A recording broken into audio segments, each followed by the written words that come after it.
আরো চাই, আরো লাগবে, আরো দাও, সব খামু, সব আমার। পেটটা এতটুকু, হ্যাঁ সব খাইব, পেট কদ্দুর, কিন্তু বলে কি সব খাবো। আনলিমিটেড ডিমান্ড, শেষ নাই। প্রতিযোগিতার পর প্রতিযোগিতা।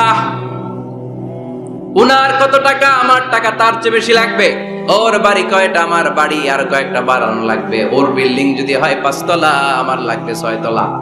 কিন্তু উনি তাহাজ্জুদ পড়ে, আমারও তাহাজ্জুদ পড়া লাগবে। এই টেনশন আছে নাকি? কথা বলেন। ওনার বাড়ি 5 তলা, আমারটা লাগবে 8 তলা। বিষ্ণু বলেছেন, one of the minor sign before the day of judgement, people will start to compete to construct high rise buildings. কিয়ামতের আগে লোকজন বড় বড় বিল্ডিং বানানোর প্রতিযোগিতা শুরু করে দেবে। ওয়া আনতারাল হুফাত আল উরাত আল আলাতা রিয়া আশাইয়াতাতাওয়ালুনা ফিল বুনিয়ান। বিষ্ণু বললেন, তোমরা দেখবে এমন কিছু লোক সমাজের গরিব ছিল, পায়ে দেওয়ার মতো জুতা ছিল না, গায়ে দেওয়ার মতো জামা ছিল না, পেটে দেওয়ার মতো খাবার ছিল না, হু হু করে তারা বড় লোক হয়ে গিয়েছে। আর সমাজের এদিকে সেদিকে আনাচে কানাচে বিল্ডিং বানানোর প্রতিযোগিতা করতে শুরু করেছে। আছে না নাই? বানসারামপুরে মুরব্বী যারা আছেন একটু বলেন তো, আজ থেকে 20 বছর আগে এরকম এত বিল্ডিং, টাওয়ার, ফাউন্ডেশন ছিল?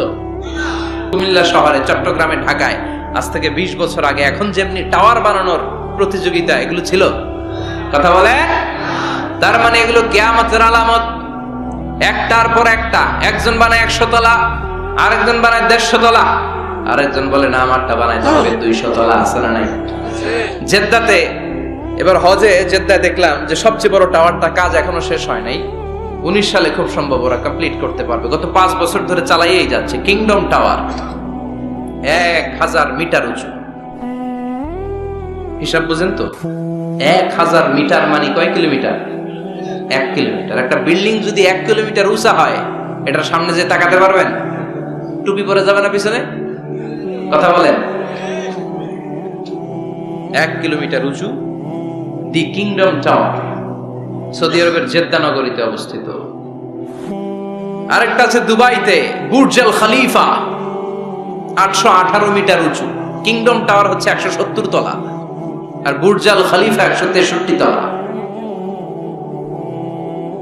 কাবা ঘরের পাশে আরেকটা টাওয়ার আছে, জমজম টাওয়ার। এটার দি মক্কা রয়্যাল ক্লক টাওয়ার বলে। হাজী সাহেবরা দেখে আসছেন না? বড় একটা ঘড়ির মনোগ্রামও আছে। এটা 120 তলা। কয় তলা? 120 তলা। চায়নাতে একটা আছে সাংহাই টাওয়ার। তাইওয়ানে একটা আছে দি টাইপেরান 101, 101 তলা। আমি যেখানে পিএইচডি করি, বছরের বেশিরভাগ সময় থাকি, মালয়েশিয়াতে একটা আছে। আমরা শপিং করতে গেলে মাঝে মাঝে ওখানে যাই। 2 ভাইয়ের মতো দাঁড়ায় আছে, পেট্রোনাস টুইন টাওয়ার। স্থানীয় রাইটারে বলে KLCC। 41st 42nd ফ্লোর একটা ব্রিজ আছে, এই টাওয়ার থেকে ওই টাওয়ারে যাওয়া যায়।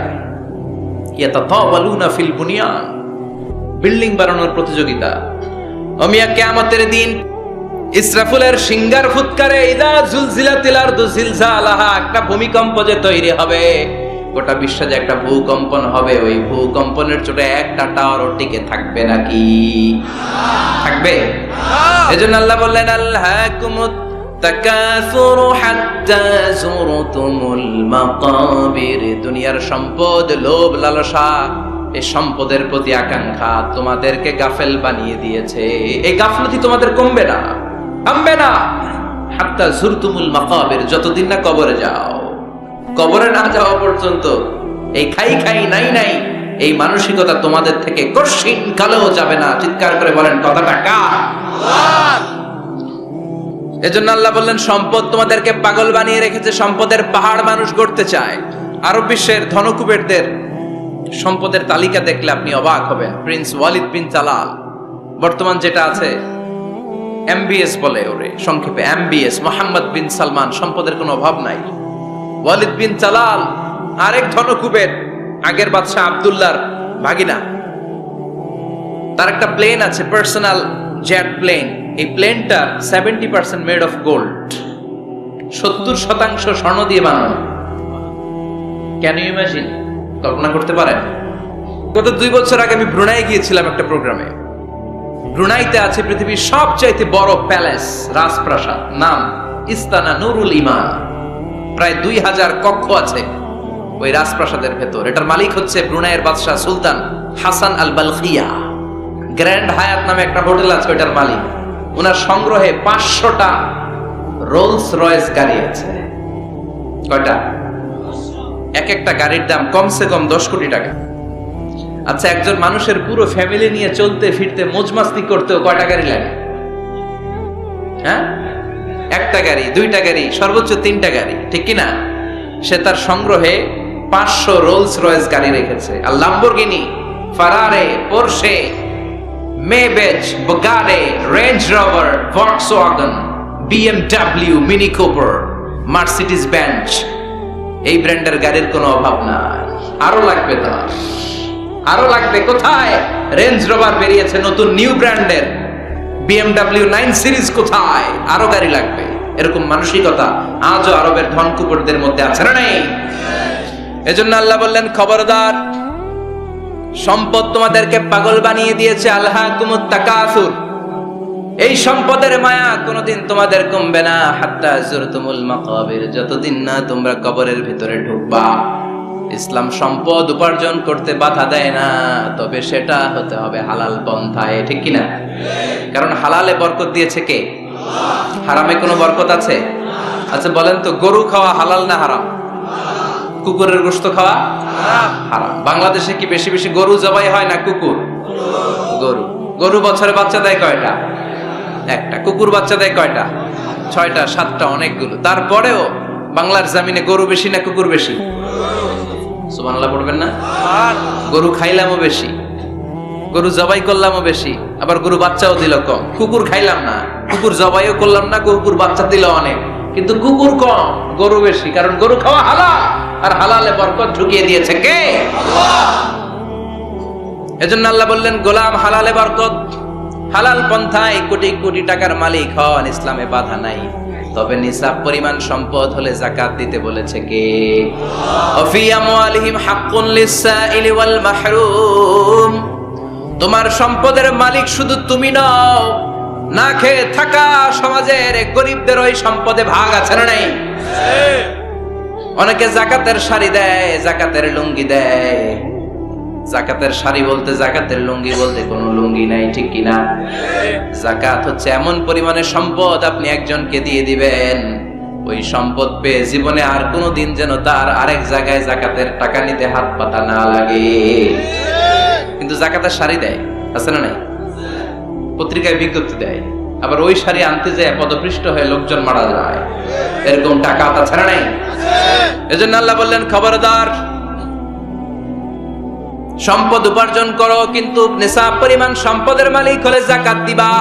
ওয়াল্লাযীনা ইয়াকনিজুনা যাহাবা ওয়াল ফিদ্দাতা ওয়ালা ইউনফিকুনাহা ফি সাবিলিল্লাহ ফাবাশশিরহুম বিআযাবিন আলীম। যারা সম্পদের মালিক হয় কিন্তু আমার রাস্তায় যাকাত দেয় না, ও নবী, তাদেরকে আপনি কঠিন আযাবের সুসংবাদ দেন। পড়েন নাউযুবিল্লাহ। ও মিয়া, আযাবের কি সুসংবাদ হয় না দুঃসংবাদ? কিন্তু আল্লাহ সুসংবাদ বললেন কেন? কারণ আযাবটা বড় করা হবে।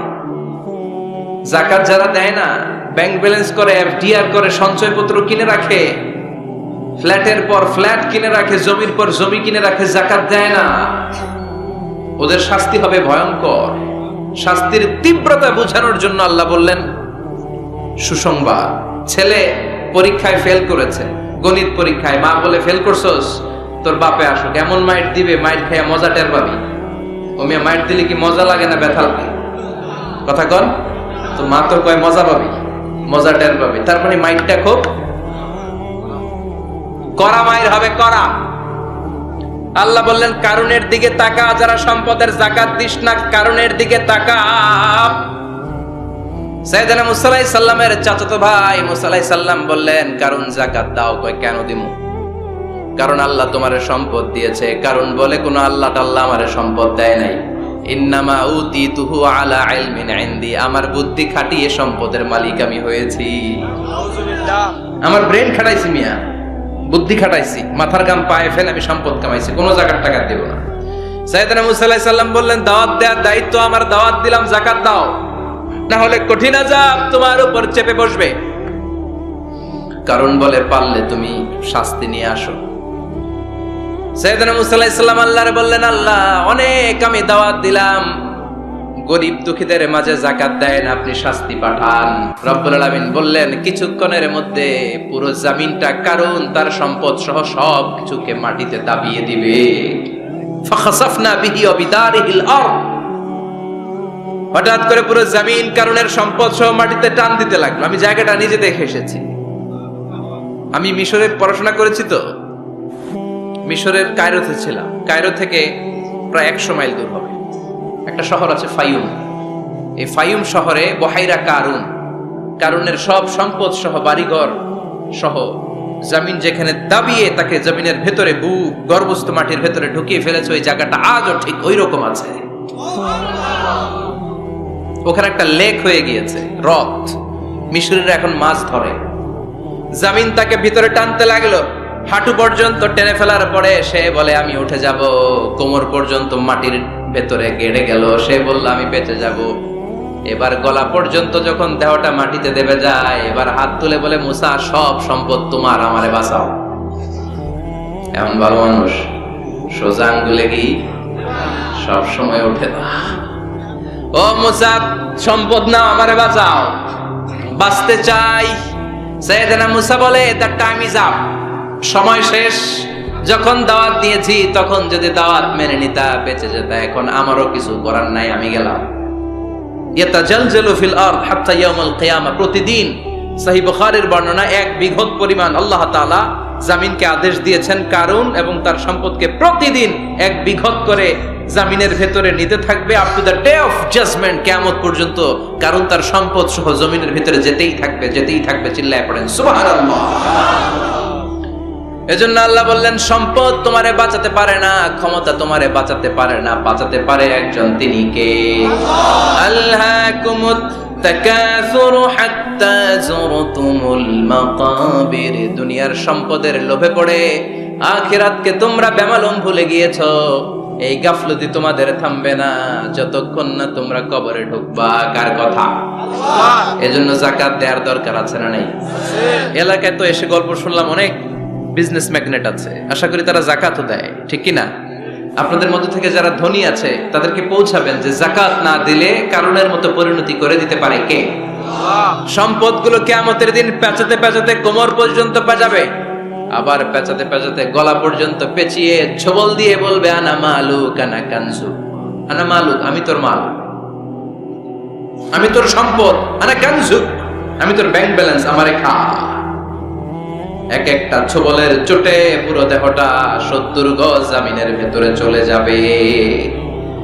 এজন্য আল্লাহ বললেন, আল্লাহকুমুত তাকাসুরু হাত্তা যুরতুমুল মাকাবির, দুনিয়ার প্রাচুর্যতা তোমাদেরকে মোহাচ্ছন্ন করেছে। আমরা মোহের মধ্যে পড়ে আছি, ঠিক কি না? আমাদের চলাফেরা, কথাবার্তা, লাইফস্টাইল দেখলে মনেই হয় না যে আমরা মরব, মনে হয় যে 1000 বছর রাজত্ব করতে আমরা এসেছি, কেউ আমাদেরকে থামাতে পারবে না, কোনোদিন আমাদের মরণ হবে না। চিল্লায় বলেন ঠিক কিনা? এই দুনিয়াটা আসল জীবন না, আসল জীবন কবরের জীবন। এই দুনিয়ার দৃষ্টান্ত আল্লাহর কাছে হলো 4টা স্বর্ণের টুকরার মতো আর 3টা লাশের মতো।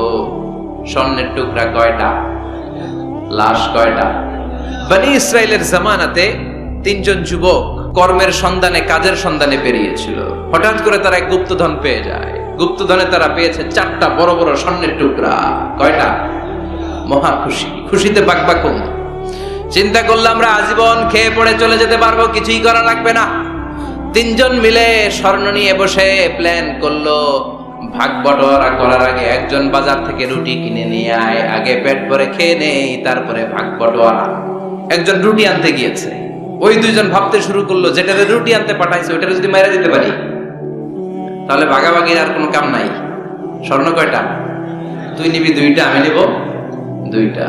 আর যে রুটি কিনতে গিয়েছে সে মনে মনে ভেবেছে রুটির মধ্যে বিষ মাখিয়ে নিয়ে যায়। কি মাখিয়ে নিয়ে যায়? ওই 2টা বিষ খাইয়া ঠুস। সব যেই চিন্তা ওই কাজ, রুটির মধ্যে বিষ মাখিয়ে নিয়ে এসেছে। 2 বন্ধু ওইটারে ধরে আঘাত করতে করতে দুনিয়া থেকে বিদায় করে দিয়েছে। এবার দুইটা বলে এইটারে মারতে অনেক কষ্ট হয়েছে, আগে খাইয়া লই। এরপরে তুই দুইটা, আমি দুইটা। এবার বিষ মাখানো রুটি খেয়ে ওরাও শেষ। আহা, আল্লাহু আকবার।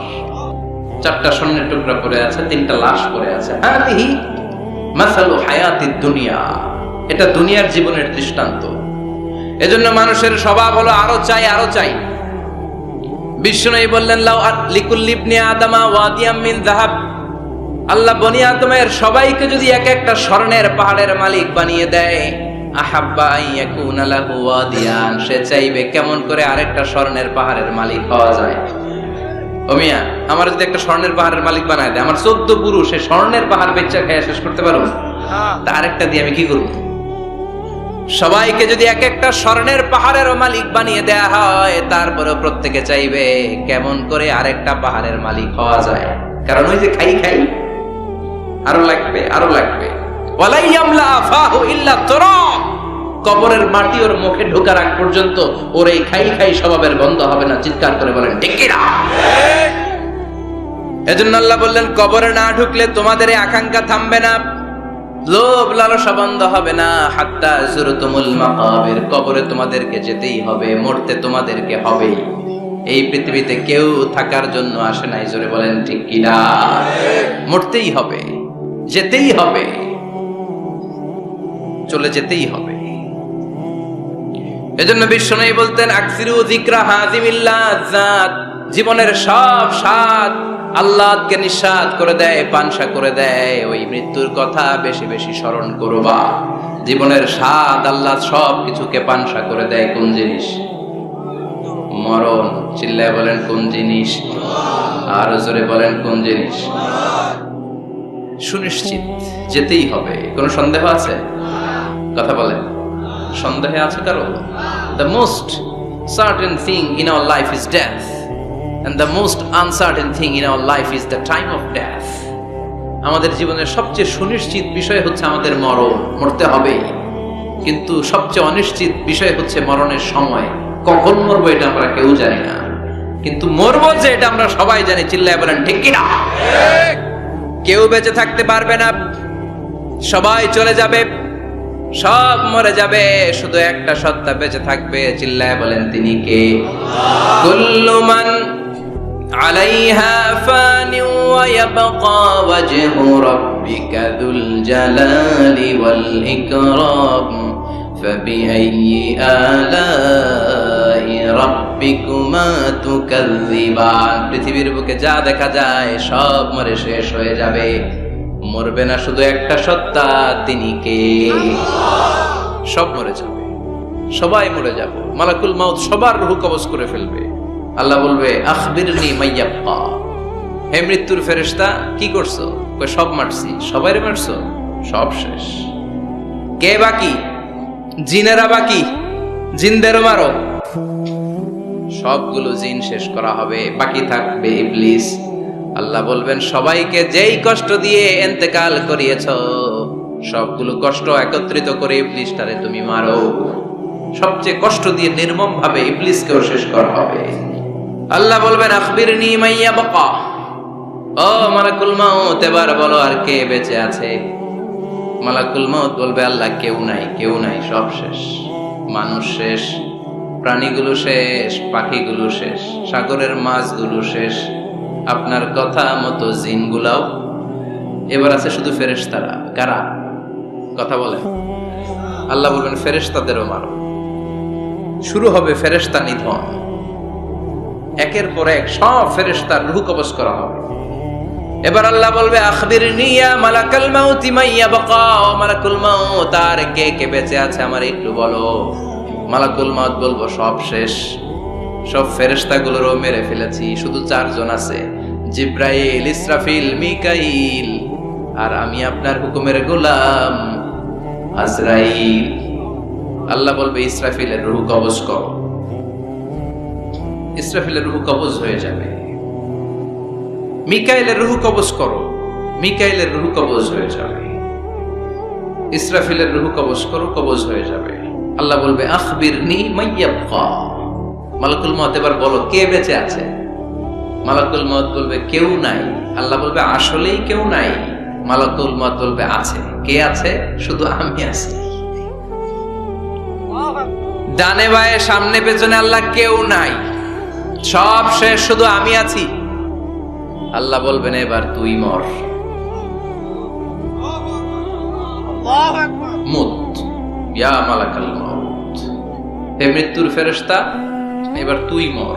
মালাকুল মউত হিসাব আর মিলাতে পারবে না, হিসাবটা তখন উল্টে যাবে। মালাকুল মউত বলবে এটা আবার কেমন কথা, আমি মরুম কেন? আমি না মারছি? আমি না মারছি? আমি মেরে সাবার করেছি সব, আমি কেন মরবো? আল্লাহ বলবেন মালাকুল মউত এটাই তো বিধান, কুল্লু নাফসিন যায়িকাতুল মাউত। দুনিয়ার প্রত্যেককেই মৃত্যুর স্বাদ নিতে হবে রে মালাকুল মউত। যদিও তুমি মেরেছ, সবাইকে তুমি মেরেছ, এখন তোমার মরণের পালা, এবার তুমি মরো, কারণ তোমাকেও মরতে হবে, তোমাকেও মরতে হবে। এই কথা শুনে মালাকুল মউতের গায়ে জ্বর এসে যাবে, খিচুনি এসে যাবে, কাঁপুনি ছুটে যাবে, কাঁপতে থাকবে মালাকুল মউত। কি ভয়ঙ্কর দৃশ্যের না জানি অবতরণ হবে সে সময়। কাঁপতে থাকবে মালাকুল মউত। আল্লাহ বলবেন কেঁপে লাভ নাই, ভয় পেয়ে লাভ নাই। জান্নাত জাহান্নামের মাঝ বরাবর একটা জায়গা আছে, ওই জায়গায় যেয়ে দাঁড়াও। মালাকুল মউত ওই জায়গার মাঝখানে যেয়ে দাঁড়াবে আর কাঁপবে। আল্লাহ চিৎকার দিয়ে বলবেন মুত ইয়া মালাকুল মউত, মুত, মরে যা, মরে যা। বলার সাথে সাথে মালাকুল মউত জান্নাত এবং জাহান্নামের মাঝখানে বিকট একটা চিৎকার দিয়ে মরে লাশ হয়ে যাবে। বিশ্বনবী বলেন মালাকুল মউতের ওই দিনের চিৎকারটা এত ভয়ঙ্কর হবে, এত গগন বিদারী চিৎকার সেদিনের চিৎকারটা হবে। দুনিয়ার মানুষগুলো যদি তখনও দুনিয়ায় বেঁচে থাকতো, কিয়ামত হওয়ার জন্য আলাদা করে ইসরাফিলের সিংহায় ফুৎকার দেওয়ার আর দরকার হতো না। মালাকুল মউতের এই চিৎকার শুনে কানের পর্দা ফেটে দুনিয়ার সব মানুষগুলো তখনই মরে যেত। তো ভয়ঙ্কর চিৎকার হবে। মালাকুল মউত শেষ, এবার সামনে পেছনে ডানে বায়ে উপরে নিচে কেউ নাই, একজন ছাড়া, তিনি কে? আল্লাহ সেদিন হুঙ্কার দিবেন। আল্লাহ বলবেন পৃথিবীর বড় বড় প্রধানমন্ত্রীরা কোথায়, প্রেসিডেন্টরা কোথায়, আইনাল মুলুক, যারা ক্ষমতার দাপট দেখিয়েছে তারা আজকে কোথায়? আইনাল বিহার, সাগরগুলো কোথায়? আইনাল আনহার, নদীগুলো কোথায়? নীল নদ, মিসিসিপি, মিসৌরি নদ, গঙ্গা নদ, এই নদীগুলো কোথায়? নদগুলো কোথায়? আইনাল আশজার, বড় বড় বট গাছগুলো কোথায়? আইনাল জাবাবেরা, আইনাল মুলুক, অত্যাচারের স্টিম রোলার যারা আমার মুমিন বান্দাদের উপর চালিয়েছে, ওই বেয়াদব গাদ্দার মুনাফিকগুলো কোথায়? ডানে বায়ে কেউ নাই, আল্লাহ একাই হুঙ্কার দিবেন। হুঙ্কার ছেড়ে তিনি বলবেন লিমানিল মুলকুল ইয়াউম, লিমানিল মুলকুল ইয়াউম, who belongs the kingdom today. আজকে ক্ষমতা কার? চিৎকার করে বলেন আজকে ক্ষমতা কার? আল্লাহ নিজেই উত্তর দিবেন লিমানিল মুলকুল ইয়াউমা লিল্লাহিল ওয়াহিদিল কাহ্হার। আজকে ক্ষমতার মালিক মহাবিশ্বের কেউ নয়, ক্ষমতার মালিক হলেন একজন, তিনি কে? কেউ থাকবে না, সব চলে যাবে, একজন ছাড়া, তিনি কে? এজন্য আল্লাহ বললেন আলহাকুমুত তাকাসুরু হাত্তা যুরতুমুল মাকাবির। দুনিয়ার লোভ লালসা তোমাদেরকে মোহাচ্ছন্ন করে রেখেছে, এই মোহ কোনদিন তোমাদের কাটবে না। হাত্তা যুরতুমুল মাকাবির, যতদিন না কবরে ঢুকবা। চিল্লায় বলেন ঠিক কিনা? এজন্য বিশ্বনবী বলতেন কবর হলো জাহান্নামের প্রথম স্টেশন, কবর হলো আখিরাতের প্রথম স্টেশন। কবরের এই স্টেশনে যদি মাফ পাওয়া যায়, সামনে যতগুলো স্টেশন পার হতে হবে সবগুলারে সহজ করে দিবে কে? আর কবরের স্টেশনে যদি গন্ডগোল লাগে, সামনে আরো গন্ডগোল আছে না? বেশি না কম? এজন্য বিশ্বনবী বলতেন আল কবর ইম্মা রাউদাতুম মিন রিয়াদিল জান্নাহ আও হুফরাতুম মিন হুফারিন নার। কবর হয়তো কারো জন্য জান্নাতের বাগান, কিংবা কারো জন্য জাহান্নামের গর্ত। আমরা আল্লাহর কাছে দোয়া করি, আল্লাহ আমাদের সকলের কবরগুলোর জান্নাতের বাগান বানিয়ে দাও। এজন্য বিশ্বনবী সব সময় দোয়া করতেন, আল্লাহুম্মা ইন্না নাউযু বিকা মিন আযাবিল কবর। ও আল্লাহ, কবরের আযাব থেকে তুমি আমাদের বাঁচাও, পড়েন আমিন। বিশ্বনবী বলতেন, আমি দেখেছি কবরের মধ্যে তোমাদেরকে প্রশ্ন করা হবে, কবরে তোমাদের পরীক্ষা নেওয়া হবে। পুরো দুনিয়াটাই যেমনি পরীক্ষা, আখিরাতের প্রথম স্টেশন কবরেও পরীক্ষা আছে না নাই? প্রশ্ন আছে না নাই? কয়টা? জোরে বলেন। মুমিনদের জন্য 4টা, কাফিরদের জন্য 3টা। ভালো করে জানেন, চিল্লায় বলেন, মুমিনদের জন্য কয়টা, কাফিরদের কয়টা? প্রশ্নপত্র ফাঁস করে দিছে কে? কথা কন। এরপরও যদি ফেল করি, দোষ কার? দোষ আমাদের, আমাদের দোষ। কবর দেওয়ার পরে 40 কদম যখন আত্মীয়রা চলে যায়, 2জন ফেরেশতা আসবে, বসাবে। এই ঘটনাটা আমারও ঘটবে, আপনারও ঘটবে, বিশ্বাস হয়? প্রস্তুত আছেন তো? বসিয়ে দেওয়া হবে। মুমিন বান্দাকে প্রথম প্রশ্ন করবে, আমার রব্বুক, তোর রবের নাম কি? মুমিন বান্দা বলিষ্ঠ কণ্ঠে বলে দিবে, আল্লাহ আমারে রব, এই রবি আমার সব। পড়েন, আল্লাহ আমারে রব, এই রবি আমার সব। দমে দমে তনু মনে তারি অনুভব। তোমার দুনিয়াতে আমি যেদিকে তাকাই, অথই নেয়ামাতে ডুবে আছি সবাই। পাখ পাখালির গানে শুনি তাসবিহ কলরব, তাসবিহ কলরব। আল্লাহ আমার রব, এই রবি আমার সব। পড়েন আমিন।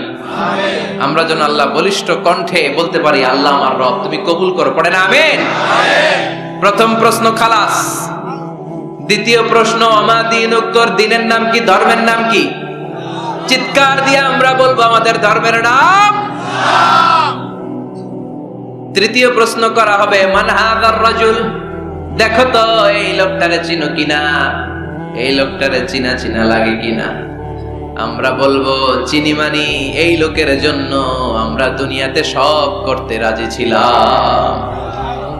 এই লোকের জন্য আমরা দেহের প্রাণ ঢালা উচ্ছ্বাস ছিল আমাদের হৃদয়ে। আমাদের দেহের রক্তটুকু বিলিয়ে দিতে আমরা পৃথিবীর বুকে কোনটা বোধ করি নাই। চিল্লায় বলেন ঠিক কিনা?